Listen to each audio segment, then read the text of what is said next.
40 ఏళ్ల నుంచి రాజకీయాల్లో ఉన్నానని కందుకూరు నియోజకవర్గ పరిధిలో అనువనువు తనకు తెలుసన్నారు కందుకూరు టీడీపీ అభ్యర్థి ఇటూరి నాగేశ్వరరావు.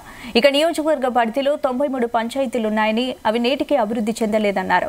కందుకూరులో టీడీపీకి ప్రజలు బ్రహ్మరథం పడుతున్నారన్నారు. కందుకూరు నియోజకవర్గంలో ఈసారి ఖచ్చితంగా తెలుగుదేశం జెండా ఎగురవేస్తామని అంటున్న ఇటూరి నాగేశ్వరరావుతో మా ప్రతినిధి Mallikarjun Goud face to face. Kandukur నియోజకవర్గంలో అయితే టీడీపీ అభ్యర్థి ముమ్మరంగా ప్రచారం సాగిస్తున్నారు. అయితే ఆ ప్రచారంలో ఏ విధంగా ప్రజలు బ్రహ్మరథం పడుతున్నారు, అలాగే ప్రజల సమస్యలు ఏ విధంగా ఆయన దృష్టికి తీసుకొని ఆయన మాట్లాడి తెలుసుకొని చెప్పండి సార్. మీరు ప్రచారం చేస్తున్నారు, ఇంటింటికి ప్రచారం, ఇప్పుడు రోడ్ షో కూడా చేస్తున్నారు. ఏ విధంగా ప్రజలు మీ దృష్టికి సమస్యలు తీసుకొచ్చారు, అసలు మీరు ఎమ్మెల్యేగా గెలిస్తే ఏ సమస్యలను పరిష్కరించడానికి సిద్ధంగా ఉన్నారు?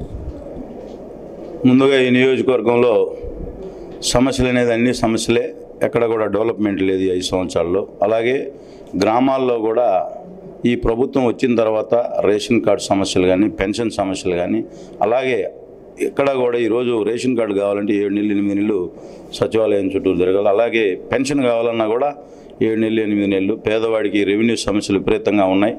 ప్రతి గ్రామంలో కూడా వాటర్ సమస్యలు, ఈ అంటే పంచాయతీరాజ్ వ్యవస్థ కంప్లీట్గా నిర్వీర్యం అయిపోయింది. దాని మీదనే కనీసం మినిమం డ్రైనేజీలు కూడా క్లీన్ చేసే పరిస్థితులు, గ్రామాల్లో విపరీతమైన నెగిటివిటీ.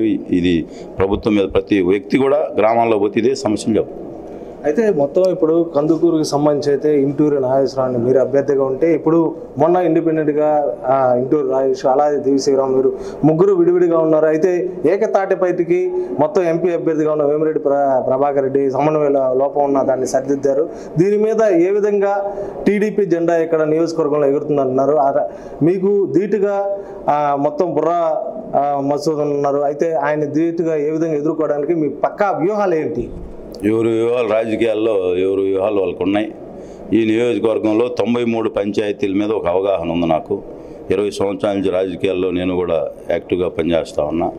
ఈ 93 గ్రామాలు మున్సిపాలిటీలో నేను కూడా చదువుకున్న ఇక్కడ కందుకూరు టౌన్లో ప్రతి మూల, ప్రతి ప్రాంతాన్ని గురించి నాకు క్లియర్గా ఈ నియోజకవర్గాన్ని ఏం కావాలి, ఏవైతే సమస్యలు తీరుతాయి, ఈ విధంగా అయితే అభివృద్ధి చెందుద్ది అనేది చాలా క్లియర్గా ఉంది. వాళ్ళ ఆలోచన విధానానికి మనకు అవసరం లేదు.